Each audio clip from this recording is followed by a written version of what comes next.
I'd bring up every mistake Gary had ever made.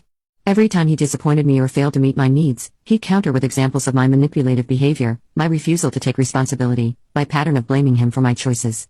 We were both saying things designed to hurt each other as much as possible. I started making ultimatums about Gary ending his affair, conveniently forgetting that I'd had one first and had only ended it because the other person lost interest. But Gary pointed out that he'd already offered to end it if we could build something real together. And my obsessive jealousy proved that wasn't possible. I started threatening divorce, expecting Gary to panic and beg me not to leave. Instead, he just nodded and say that might be the healthiest option for both of us. When I backed down and say I didn't really want a divorce, he'd point out that I was using our marriage as a weapon instead of treating it like something worth fighting for. After months of this insane back and forth, I finally told Gary I wanted a divorce. I was tired of competing with someone I'd never measure up to. Tired of being made to feel like the villain in my own marriage. Tired of watching my husband be happier with someone else than he'd ever been with me. Gary didn't fight me on it. He just asked if I was sure. And when I said yes, he nodded and said he'd start looking for a lawyer.